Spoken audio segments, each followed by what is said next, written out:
사도 요한은 요한계시록에서 성도의 표지를 하나님께 대한 계명과 예수에 대한 믿음을 지키는 자다, 이렇게 말하였습니다. 무엇과 무엇이라고요? 하나님께 대한 계명과 예수에 대한 믿음을 지키는 자다. 우리가 예수를 믿어 하나님의 백성이 될 때 우리들 삶 가운데 분명한 변화가 나타나게 됩니다. 예수님 그러셨잖아요. 영생을 얻게 하려 함이라. 하나님이 세상을 이처럼 사랑하사 독생자를 주셨으니 이는 저를 믿는 자마다 멸망치 않고 영생을 얻게 하려 함이라. 여러분, 이 예수님께서 우리들에게 주신 그 생명은 다른 것이 아니라 바로 우리들의 삶이 이 계명을 따라 사는 삶으로 바뀌게 되는 것을 뜻합니다. 이것을 우리가 분명하게 우리의 심령 속에 바르게 새겨둘 필요가 있습니다. 예수를 믿는데 그 예수를 믿으면 변화가 되거든요.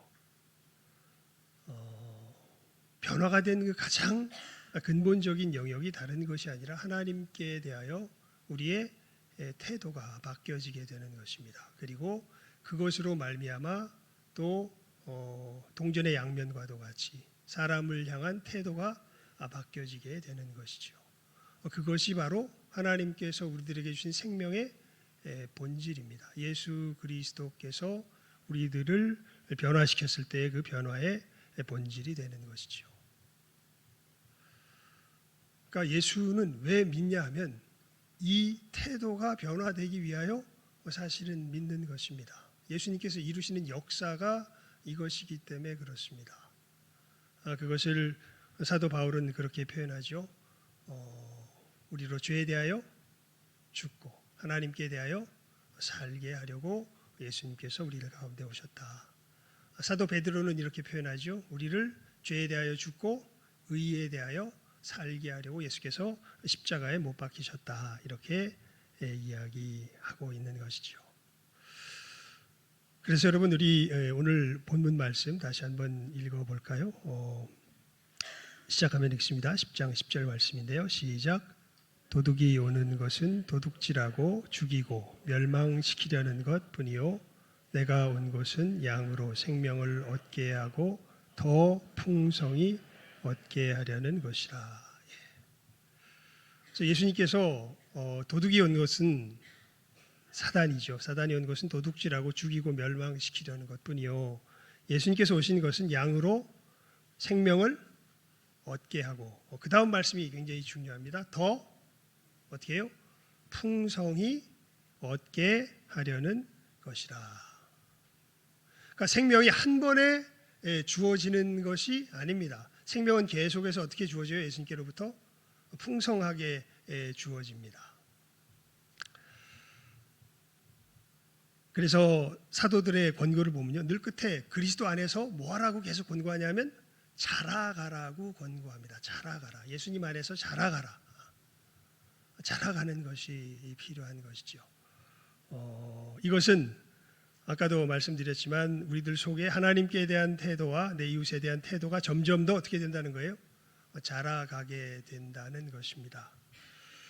그 자라감의 구체적인 모습이 어떤 것입니까? 그것이 다름이 아니라 무엇을 기준으로 우리가 하나님께서 역사하신 그 역사의 손길을 바르게 깨달아 알 수 있냐면 십계명을 통하여서 우리가 하나님의 역사의 손길을 바르게 깨달아 알 수 있습니다. 그러니까 예수님 안에서 자라가는 사람들은요, 점점 더 십계명이 우리들의 삶의 모습으로 구체적으로 어떻게 돼요? 드러나게 되는 것이죠. 그래서 정말 성숙한 사람의 모습이라면 그 사람의 삶의 모습이 누구를 닮게 되냐 하면 다 아시죠? 누구를 닮게 될까요? 예수님을 닮게 됩니다. 그런 것이 이제 우리가 예수 그리스도 안에서 누리는 생명의 구체적인 모습이 되죠. 이제 우리가 이렇게 알 때 이제 또 다시 원초적인 부분으로 돌아가서 이 얘기를 하면 이제 다들 어디에 초점이 맞춰지냐면 그러니까 내가 십계명을 잘 지켜야 되나 보다. 여기에 그냥 자연스럽게 초점이 맞추어지게 됩니다. 그런데 여러분, 그래서 이제 그것은 나쁘진 않습니다. 시도를 해보면 오히려 좋습니다. 권고해 볼 만합니다. 여러분, 십계명을 정말 진실하게 지키려고 그런 의미에서 애를 써 보십시오. 우리가 주일날 오전 시간에는요, 우리 십계명의 내용을 이제 다음 주부터 하나하나 좀 구체적으로 살펴보고자 합니다. 하지만 우리 금요일날 시간에는요, 산상수훈을 살피고 있습니다. 사실 십계명에 대한 이 구체적인 삶의 모습은 구약에 보면은 굉장히 잘 나타나 있습니다. 하지만 이 삶이 담고 있는 실제 본질적인 의미는요, 신약에 잘 나타나 있고 특별히 어디에 그 정수가 담겨져 있냐면 예수님께서 말씀하여 주신 산상수훈에 잘 나타나 있습니다. 그래서 이것을 한꺼번에 이 시간에 하기는 힘드니까 우리 주일 오전에는 그렇게 구약을 통한 십계명의 어떤 구체적인 모습을 통한 의미를 나눈다면 이것의 영적인 의미에 대해서는 이제 금요일 날 나누고 있는데요.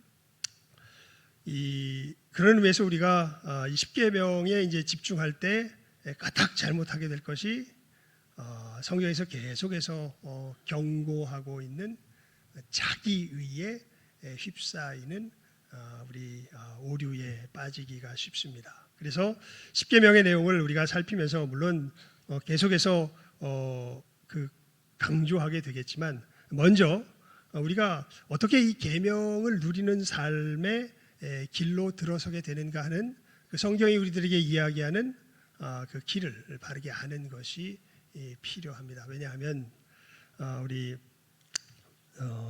사도 바울이요 로마서 10장에 보면요 이런 참 그 한탄을 해요. 무슨 한탄을 하냐면 형제들아 내 마음에 원하는 바와 하나님께 구하는 바는 이스라엘을 위함이니 곧 그들로 구원을 받게 함이라. 내가 증언하노니, 그러니까 자기의 동족들이죠, 유대인들. 유대인들이 하나님께 열심히 있으나 올바른 지식을 따른 것이 아니니라. 그러니까 여러분 이 땅에서 정말 하나님께 대한 열심이 가장 큰 민족이 있다면 유대인들일 것입니다. 그런데 이들이 하나님께 열심은 있는데 뭐가 없냐면 지식이 없습니다. 그래서 어떤 일을 하냐면 하나님의 의를 모르고 자기 의를 세우려고 힘써 하나님의 의에 복종치 아니하였느니라. 그러니까 이 사람들이 열심히 하나님의 말씀을 따라 살려고 하는데 이것이 결국은 어떤 일로 귀결되냐면 하나님의 의를 모르고 누구의 의를 세우려고 자기의 의를 세우려고 오히려 하나님의 의에 힘써 복종치 아니하는 그러한 잘못 가운데 빠져들 수가 있거든요. 브라이언 채펠이라는 목사님이 계십니다. 미국 복음주의 우리 교회에서 굉장히 유명한 설교가이십니다. 이분이 정말 그 역사와 전통이 오래된 교회에 가서 이제 사역을 하게 되십니다. 이 교회는 정말 훌륭한 교회입니다. 사회에 많은 봉사를 하고요. 몇 대에 걸쳐서 예수를 믿는 사람들이 정말 사회 계층에서도 소위 말하는 유력한 직업에 위치한 분들이 굉장히 많습니다. 그리고 모두가 다 윤리적으로 보면 정말 그 훌륭한 삶을 살아가는 모습들로서 뭐라 그럴까요? 이렇게 딱 볼 때에 흠모할 만한 그런 교회 몇 대에 걸쳐서 역사와 전통이 있는 그런 교회에 이제 부임해서 사역을 하게 되시는데 이 목사님이 사역을 하면서 늘 마음속에 고통이 있습니다. 이게 뭐냐면 활력이 없는 거예요. 교회 모습은 있는데 교회에 활력이 없습니다. 예를 들면 이런 겁니다. 한 부부가 굉장히 갈등을 일으켜요. 그래가지고 그분에게 권고합니다. 이혼까지 막 생각하고 있었던 그런 상황이에요. 그래서 당신이 하나님의 말씀을 잘 아시는 분이 그 길을 걸어가면 어떻게 되겠냐고, 하나님의 진노가 두렵지 않냐고, 거기서 돌이키라고 그렇게 권고를 하는데요.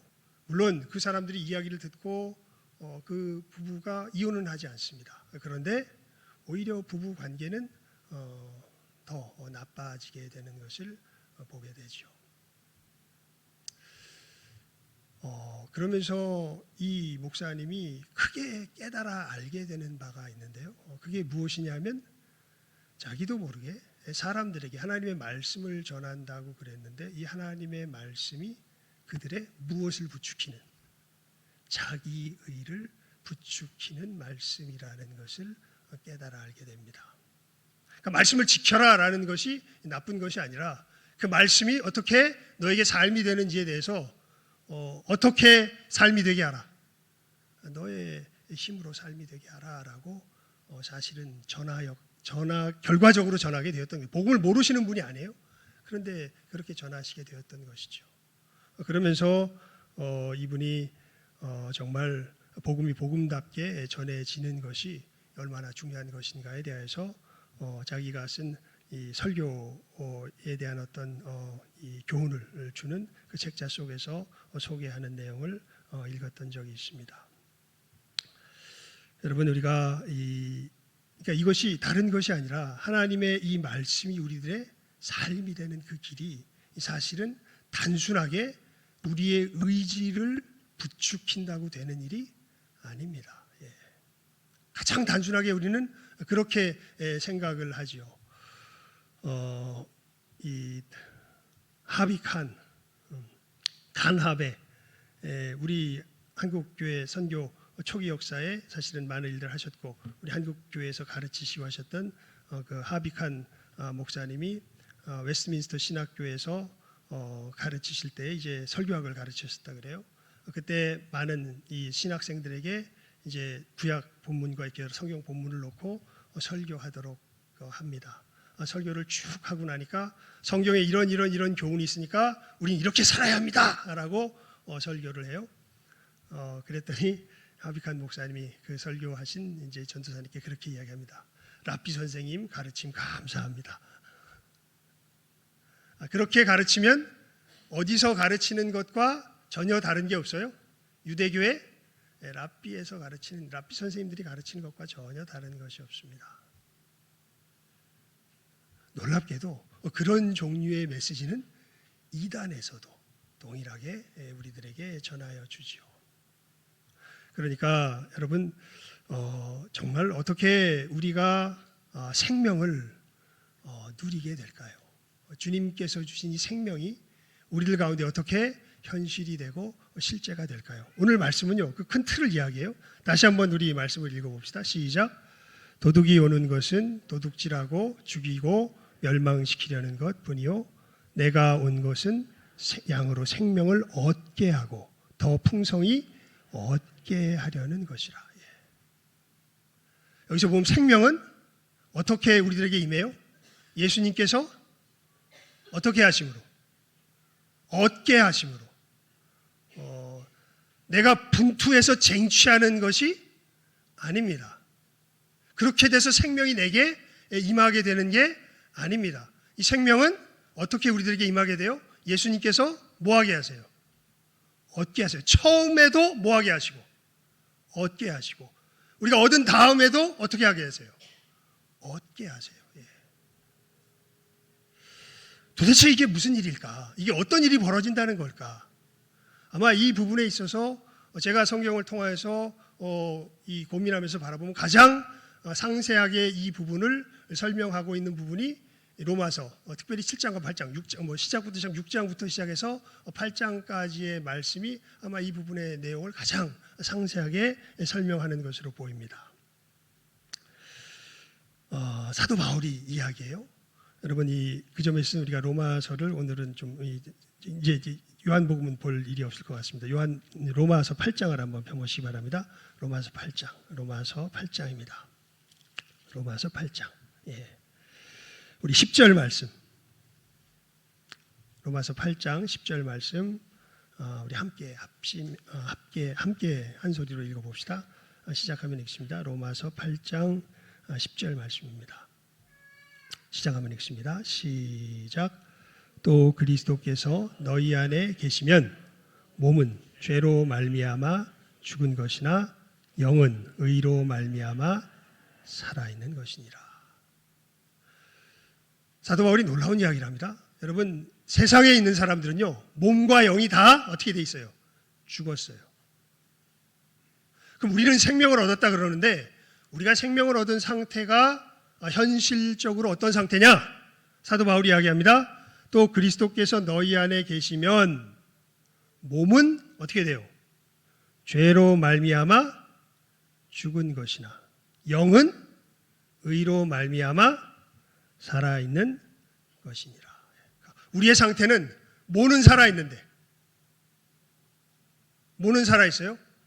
영은 살아있어요. 하지만 몸은 죽은 상태로 있어요. 몸은 죽은 상태로 있어요. 이게 뭔 말일까요? 도대체 영은 살아있고 몸은 죽었다.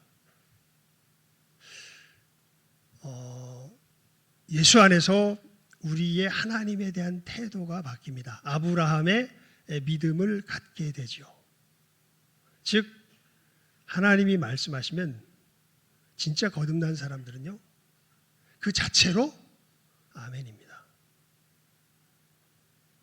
그냥 하나님이 말씀하시면 더 이상 논란의 여지가 없습니다. 아무리 내 이성으로, 내 생각으로 납득할 수 없다 할지라도 하나님이 말씀하셨다면 그것을 어떻게 돼요?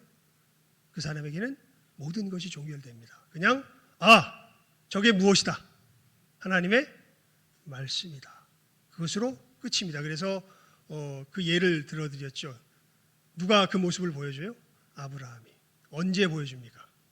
자기 아들 이삭을 바칠 때. 그냥 하나님이 말씀하시면, 그래서 이 부분은요, 여러분들이 이 부분에 대한 정말 정교한 뭐라 그럴까요? 상황을 정말 아주 자세하게 살펴보기 원하면, 요즘은 절판이 돼서 안 나온 것 같습니다. 예전에 제가 있을 때 있었는데, 키에르케고리라는 철학자가 지은 두려움과 떨림이라는 책이 있습니다. 이것이 이 아브라함의 이 당시의 심정이 어떠한 심정이었는가를 아주 자세하게 사실은 이렇게 해설한, 풀이한 그런 책이 됩니다.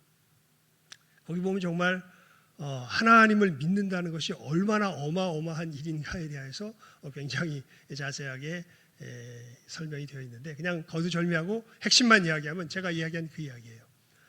이 하나님의 사람들에게는 하나님이 말씀하시면 모든 논란이 어떻게 돼요? 끝나요. 더 이상 말할 게 없습니다. 바랄 수 없는 중에 어떻게 돼요? 바라고 믿어요.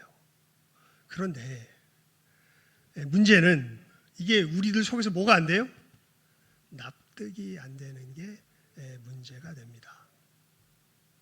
납득이 안 되면서요, 어떤 경우에는 이제 많은 경우 우리들 속에서 이것이 정말 하나님의 말씀인가를 의심하기 시작하죠.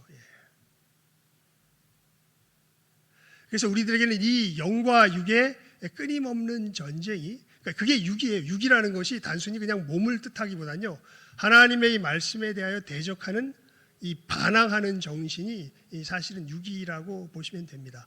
그래서 로마서 우리 8장을 폈으니까요, 이 7절 함께 읽어볼까요? 7절입니다. 시작. 육신의 생각은 하나님과 원수가 되나니 이는 하나님의 법에 굴복하지 아니할 뿐 아니라 할 수도 없습니다. 그러니까 아주 구체적으로 말하면 예수의 사람들에게는요, 무엇이 공존하냐면 이 두 가지가 현실적으로 공존합니다. 하나님의 법에 영이 살아있기 때문에 순종해야 된다는 것을 알면서도 우리들의 어떤 육신의 연약함 속에서 어떤 영역에 들어가면 하나님의 법에 굴복치 아니할 뿐 아니라 할 수도 없는 우리들의 모습이 공존해요.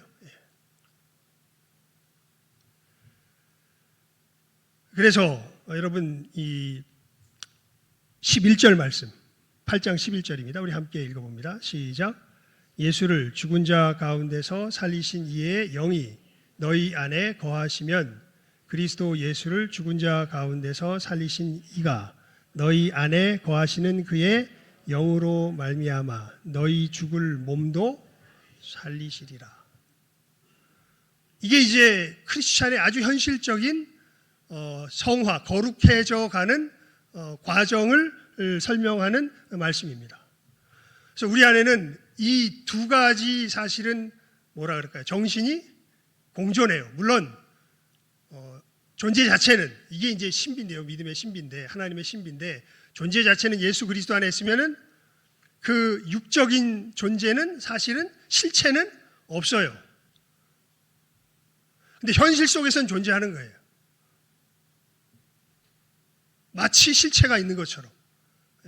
왜냐하면 이미 예수 안에서 우리는 죽었다가 뭐한 존재들이에요?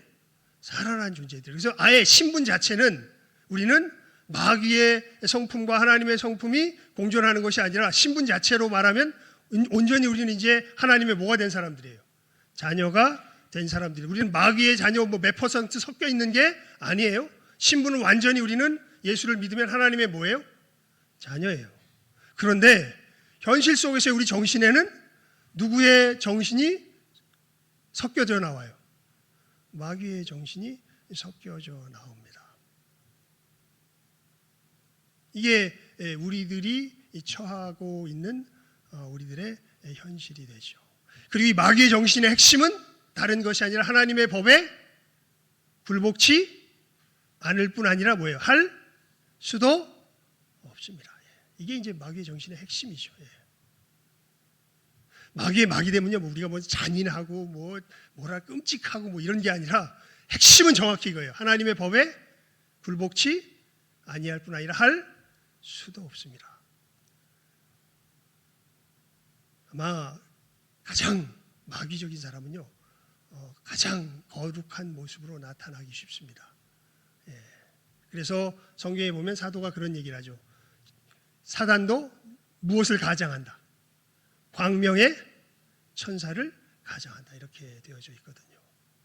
그러니까 핵심은 다른 게 아니에요. 바로 이 하나님의 법에 굴복치 아니할 뿐 아니라 할 수도 없는 것이 바로 이게 육적인 우리 모습의 핵심이 되는 것이죠. 그래서 참된 영혼들은 로마서 7장의 씨름이 일어나요. 놀랍게도 예수 안에 있어도요. 이게 참 신비한 부분인데 하나님의 법을 이제 우리는 그래서 이제 이 산상수훈을 바르게 아는 것이 그런 점에서 중요합니다. 여러분 10계명만 잘못 보면 어떤 우리들 행동으로 드러나는 형태를 갖추는 것이 10계명을 지키는 것으로 생각을 해요. 그런데 아닙니다. 10계명을 지키는 것은 우리의 어디에서부터 지켜야 되는 것이냐면 마음에서부터 지켜야 되는 겁니다. 이 구약에도 이 말씀은 분명히 나오죠. 너희는 사람들은 어디를 보지만 외모를 보지만 하나님은 어디를 보신다? 중심을 보신다. 여러분 외적인 모양으로 보면요 다윗을 죽이려고 한 것 외에 사울이 훨씬 더 성경적으로 보입니다. 오히려 겉으로 난 모양을 보면요 다윗이 정말 끔찍한 범죄자예요. 훨씬 더 파괴적입니다. 그런데 하나님께서 누구는 버리시고 사울은 버리시고 누가 자기의 마음에 합하다 그러세요? 다윗이 하나님의 마음에 합하다고 그렇게 말씀하세요. 왜냐하면 어디가 달라요? 마음이 달라요. 마음이 하나님을 향한 태도가 달라요. 완벽하다는 뜻이 아니라 하나님을 향한 근본 방향이 다릅니다.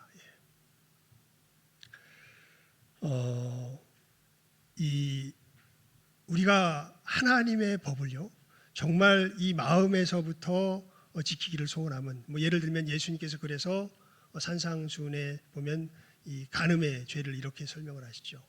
너희들 마음으로 음식만 품어도 뭐하는 자다? 그 간음하는 자다 이렇게 이야기하십니다. 그러니까 진짜로 우리가 하나님의 법에 깊숙한 곳에 이르러서 이것을 진실한 마음으로 지키려고 하면 늘 이 하나님의 법은 우리의 어디를 다루게 되어 있어요? 우리의 마음을 다루게 되어 있습니다. 그리고 그 마음의 영역까지 이르게 되면 우리들 속에서는 어마어마한, 우리들이 우리의 스스로의 힘으로 이것을 지키려면 어마어마한 저항감이 생깁니다. 그래서 로마서 7장에 보면 오호라 나는 뭐라 그래요? 우리 볼까요? 예. 로마서 8장이니까요. 7장 보면 바로 24절에 있죠. 예. 24절 말씀 시작. 오호라 나는 곤고한 사람이로다. 이 사망의 몸에서 누가 나를 건져내랴. 왜냐하면 진짜 선을 행하려고 하면요, 선을 행하기 원하는 나에게 악이 함께 있는 걸 보게 되는 겁니다. 내 지체 속에 한 다른 법이 내 마음의 법과 싸워서 내 지체 속에 있는 죄의 법 아래로 나를 사로잡아 오는 것을 봐요.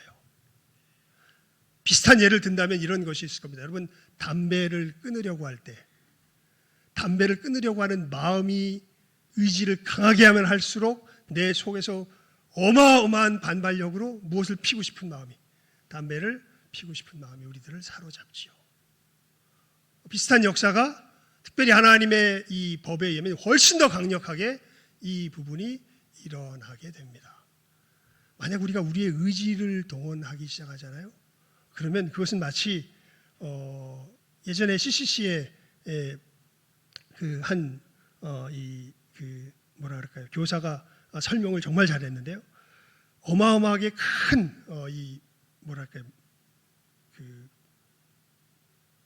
물에 우리가 물놀이 할 때 쓰는 큰 튜브, 동그란 튜브 같은 것을 이렇게 바람을 빵빵하게 가득 채워가지고 이것을 물 아래로 억지로 집어넣으려 그러면 이건 안 들어갑니다.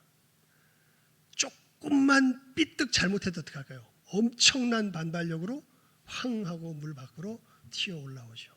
마치 우리의 의지로서요, 하나님의 법을 지키려고 하면 이 죄의 법이 우리를 사로잡아서 우리를 엄청난 반발력 속에서 펑하니 우리를 튀어 올리는 것이 우리들의 실상입니다.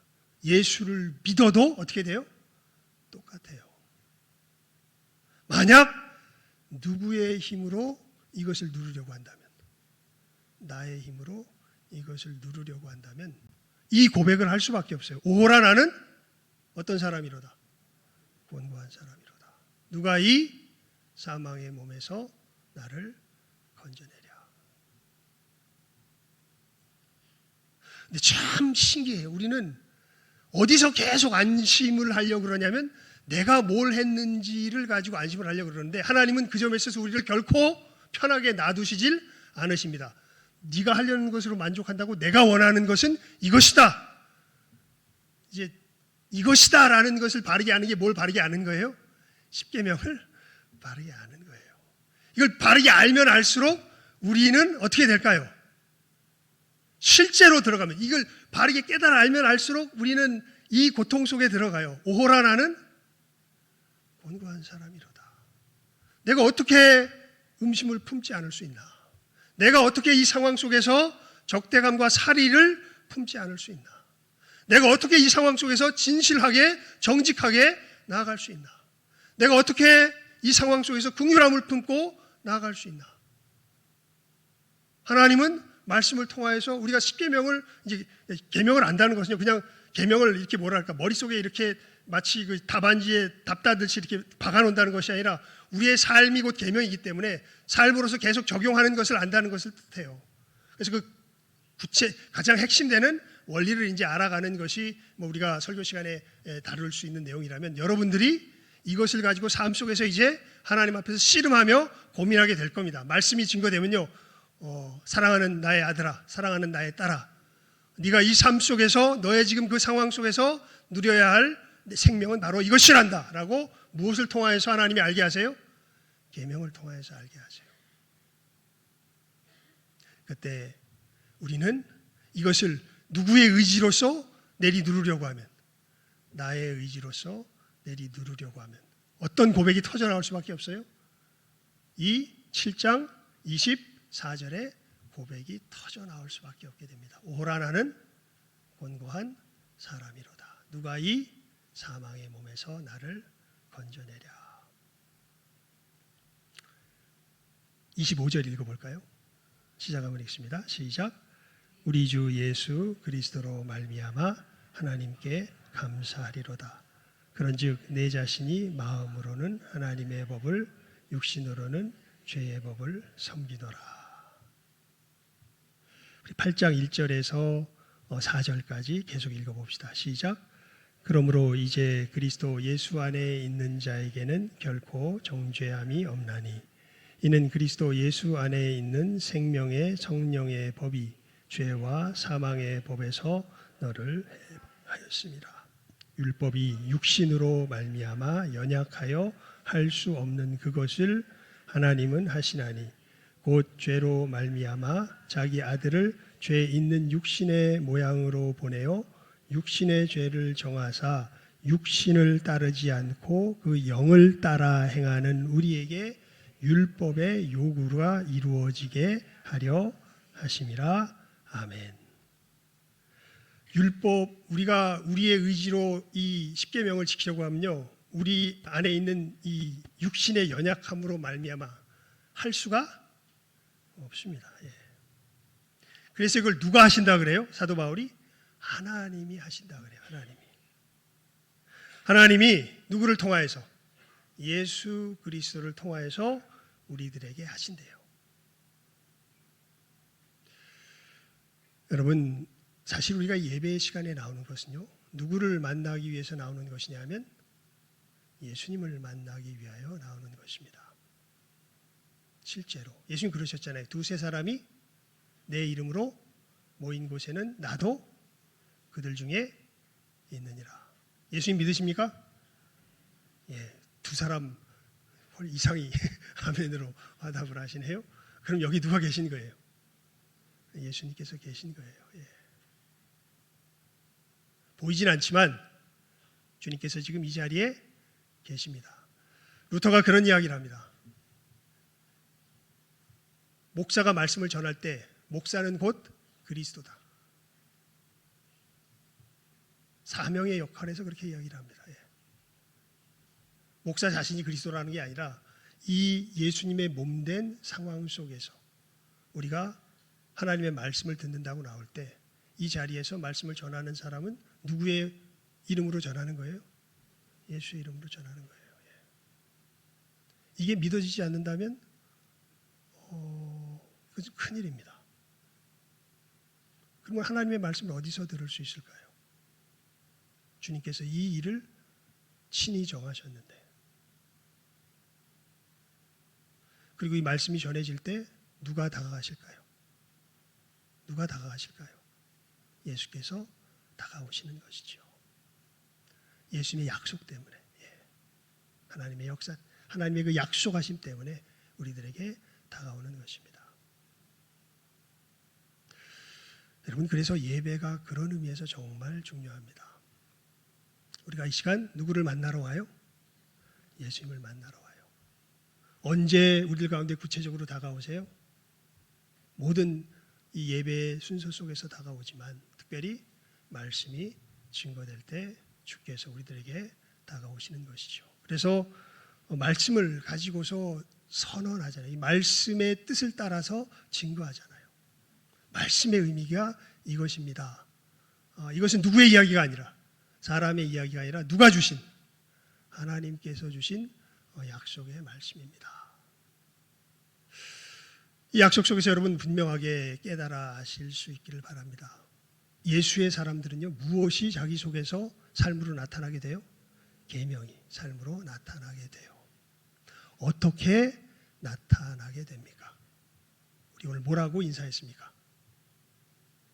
예? 오직 믿음입니다. 오직 믿음입니다. 근데 이 믿음이 어떤 식으로 역사하냐면 이 갈등 속에서 역사해요. 와, 나는 정말 곤고한 사람이구나. 이 말씀의 깊은 데로 들어가면 와, 나는 그래, 사람들을 속이기는 쉽다. 내 자신도 어떻게 보면 속일 수 있다. 하지만 우리 양심은 못 속입니다. 진짜 하나님이 요구하시는 그 법,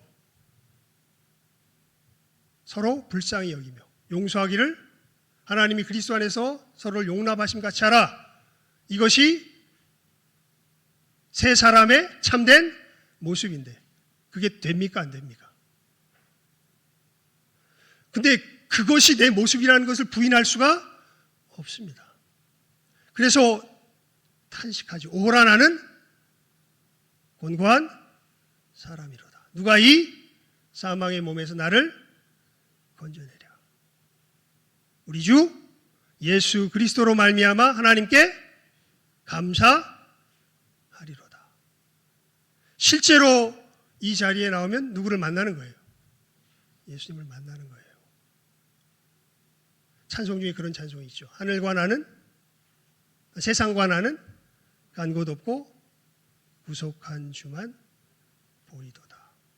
여러분, 그 은혜를 사모하며 나오셔야 합니다. 그 은혜가 있어야 우리가 어디에 거하게 돼요? 이 계명에 제대로 거하게 돼요. 이 은혜가 없이는 못 구합니다. 기껏해야 사람들을 속일 뿐입니다. 사람들에게 만족을 줄 뿐입니다. 내 자신을 속일 뿐입니다. 내 자신에게 만족을 줄 뿐입니다. 진정한 평강이 거기에 있지 않습니다. 진짜 하나님을 흡족하게 하며 정말 하나님 안에 거하는 그 놀라운 생명의 걸음은 누구를 만나게 될 때에? 예수 그리스도를 만나게 될 때에. 그리고 이 예수님의 역사 속에 정말 세상과 나는 간 곳 없고 하나님 맞습니다. 그 길을 걸어가는 것이 생명입니다. 그쯤 되면요, 천만인이 나를 둘러진 실지라도 뭐하지 않아요? 두려워하지 않아요.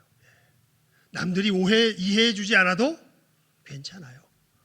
수많은 오해를 쓰고 심지어 예수님처럼 그렇게 죽어도 괜찮아요. 괜찮습니다. 누구 앞에서 걸어가는 길이니까요. 하나님 앞에서 걸어가는 길이니까요. 그것이 알아지게 되면 그 길을 걸어가게 됩니다. 근데 그게 안 되면 계속해서 누구를 보게 돼요? 사람을 보게 돼요. 계속해서 뭘 살피게 돼요? 자기 자신을 살피게 돼요. 불안합니다. 두렵습니다. 예수님 그러셨잖아요. 내가 너에게 뭘 준다고요? 평안을 준다고. 이 평안은 무엇이 어찌할 수 없어요? 세상이 어찌할 수 없다고. 여러분, 이 생명을 누리는 이 역사에 대해서 우리가 분명하게 깨달아 알길 바랍니다. 내 의지의 동원이라기보단 예수님의 십자가의 이 뭐라 그럴까요? 권능의 역사예요. 이것이 정말 나의 삶의 길이구나. 사도 바울이 그래서 그렇게 고백하죠. 내가 그리스도와 함께 십자가에 못 박혔나니 그런즉 이제는 내가 산 것이 아니 오직 내 안에 그리스도께서 사신 것이라. 그러니까 이게 뭔지를 실제 이거는요 설명의 영역이라기보다 그냥 계속 반복해서 선언하며 하나님의 은혜가 임하기를 바랄 수밖에 없습니다. 이것을 알게 되는 사람은 알고 걸어가죠. 하지만 영적으로 이 부분을 알지 못하는 사람은 여기서부터는 완전히 먹통이 됩니다. 무슨 얘기인지 전혀 알 수가 없습니다. 그러니까 나보고 뭘 어떡하라는 거야. 늘 여기에서 끝나게 됩니다. 뭘 어떡하라는 얘기는 없습니다. 뭘 받으면 돼요. 자기의 그 곤란함을 하나님 앞에 진실하게 내어놓고 이것을 돕기 위해 나에게 찾아오시는 누구를? 예수 그리스도를 받으면 돼요. 만나면 돼요. 그 은혜를 구하면 됩니다. 그러면 알아요. 받은 사람은 압니다. 받지 못하였으면요 계속 뭘 찾아요? 그러니까 나보고 뭘 어떡하라는 거야. 내가 뭘 어떻게 해야 돼? 아닙니다. 여러분이 할 건 아무것도 그 부분에 있어서는 없습니다. 예수님께서 행하신 것을 뭐 하기만 하면 돼요? 받기만 하면 돼요. 그래서 우리가 생명을 얻는 것도, 의롭다 하심을 얻는 것도 무엇으로 얻고? 믿음으로 얻고. 우리가 이렇게 우리의 삶 속에서 하나님을 닮아가는 삶의 걸음도 무엇으로 얻어요? 믿음으로 얻습니다. 그래서 예수님께서 오늘 말씀하신 것이요, 내가 온 것은 양으로 생명을 어떻게 하게 하고 얻게 하고 더 풍성히 어떻게 하게 하려 함이라, 얻게 하려 함이라 주님 말씀하시는 것이죠. 이 분명한 진리를 확실하게 깨달아 알며 우리의 삶 속에서 하나님께서 주시는 이 귀한 생명들, 이제 십계명을 하나하나 우리가 구체적으로 살펴갈 때, 와, 하나님께서 요구하시는 것이 이런 것이구나 라는 것을 깨달아 알며 더욱더 은혜의 보좌 앞에 담대하게 진실함으로 나아갈 줄 아는, 그래서 이 생명을 누리며 살아갈 줄 아는 이 시간 함께하는 우리 모든 귀한 영혼들 다 될 수 있기를 주님의 이름으로 축원을 드립니다. 기도하겠습니다. 하나님 아버지 감사합니다. 저희들 참으로 주님께서 우리들에게 생명을 얻게 하실 뿐만 아니라 더 풍성히 얻게 하시는 것을 오늘 말씀을 통하여서 참으로 구체적으로 깨달아 알 수 있기를 간절히 기도를 드리옵나이다. 하지만 정말 복음의 비밀이 전도에 미련한 것으로 증거될 수밖에 없음을 고백을 드리지 않을 수 없습니다. 하나님 간절히 기도드립니다. 이 시간 함께하는 우리 모든 귀한 영혼들, 이 복된 진리를 하나님의 은혜 가운데 깨달아 알게 하여 주시고, 하나님 진실로 자기 자신의 부족함과 파산함과 곤고함을 깨달아 아는 귀한 은혜가 있게 하여 주시며, 이 곤고함이 우리 주 예수 그리스도로 말미암아 채워지는, 정말 우리가 생명을 누리는 것은 우리의 분투함 그것이 원인이 되는 것이 아니라 하나님께서 우리 주 예수 그리스도 안에서 주시는 선물이 원인이 되는 것임을 분명히 깨달아 하는 귀한 은혜의 역사가 있게 하여 주시기를 간절히 바라옵고 소원하옵고 간구하오며 모든 것 예수님의 이름으로 기도드리옵나이다. 아멘. 우리 찬송 563장 찬송 드리며